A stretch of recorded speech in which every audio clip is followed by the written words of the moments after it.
संपूर्ण भारत की जैव विविधता और प्रकृति संपदा संरक्षण को लेकर दिल्ली में आयोजित एक दिवसीय धरना प्रदर्शन में पलवल से पहुंची पर्यावरण सचेतक समिति को उनके बेहतरीन कार्यों को देखते हुए सम्मानित किया गया।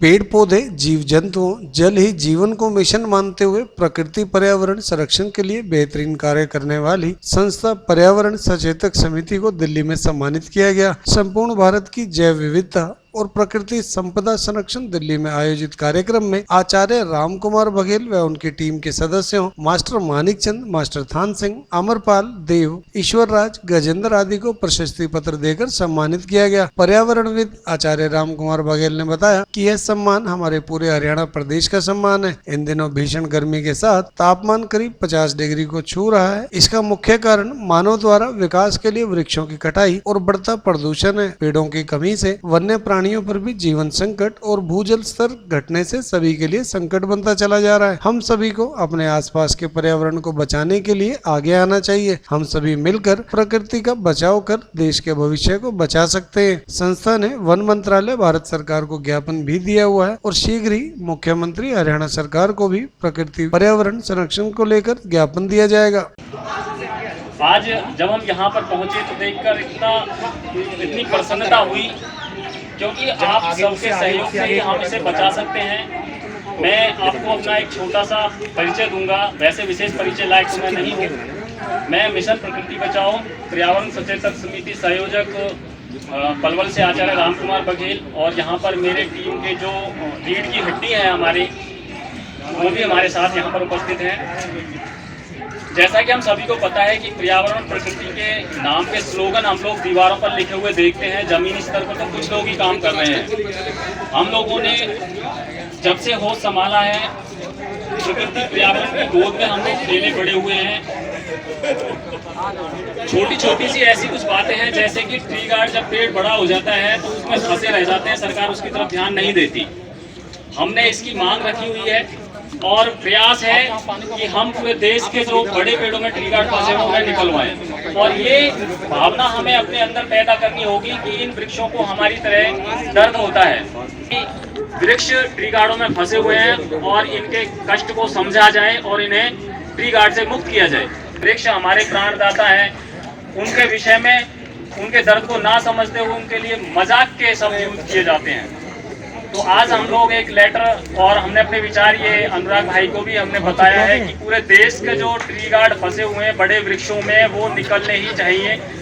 अगर हम लोग एक व्यक्ति अपने आसपास दुकान या मकान के पास वाले एक वृक्ष को भी ट्री गार्ड मुक्त कर लेंगे तो यह भी बहुत बहुत बड़ी एक ऐसी बात होगी कि दूसरे हमारे जो छोटे बच्चे हैं उनको भी ये एक शिक्षा मिलेगी। साथ ही जिस प्रकार से हम लोग बात करते हैं जल बचाने की, चाहे आप लोग कहीं भी वन विभाग के दफ्तर में चले जाएं, अगर हम लोग दफ्तरों के बाहर देखें तो स्लोगन लिखे रहते हैं। केवल स्लोगन लिखने से काम नहीं चलेगा, अब हमें जमीनी स्तर पर मिलकर काम करना पड़ेगा।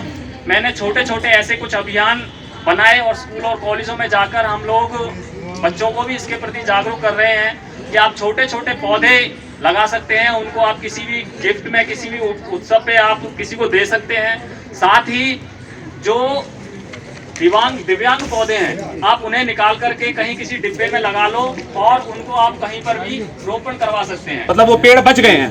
तो ये हमारा बहुत बड़ा एक मतलब हमें उत्थान समारोह हुआ, उसमें हमारी टीम के कम से कम 60 से 62 लोग इंडिया से गए। उसमें आप में से भी कई लोग बैठे हैं जो वहाँ जिन्होंने शिकस्त दी थी।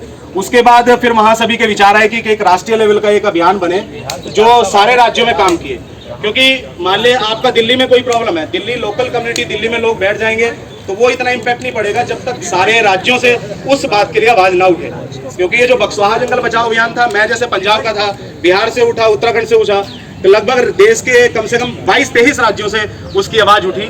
और वो आवाज कब नेशनल से इंटरनेशनल पहुंच गई हम लोगों को भी नहीं पता चला, और जिसकी वजह से आज वो पेड़ सारे आपके सामने हैं। और अभी मैं लेटेस्ट आपको बताना चाहूँगा, छत्तीसगढ़ का एरिया है, वहाँ हसदेव अरण्य जंगल है, उनमें कोयले की खान है। तो राजस्थान गवर्नमेंट की वहाँ 2 कोयले की खान उनके अंडर में है। तो वहाँ की गवर्नमेंट उन कोयले के खान को निकालने के लिए वहाँ के 3 लाख समथिंग लगभग पेड़ है, उनको काटने के लिए तैयार है। तो वहाँ के लोग जो आदिवासी लोग हैं वो लोग 300 किलोमीटर पैदल चल के वो कार्य कर रहे हैं और रोड पे हैं कि भाई किसी तरह हम ये जंगल बचा पाए।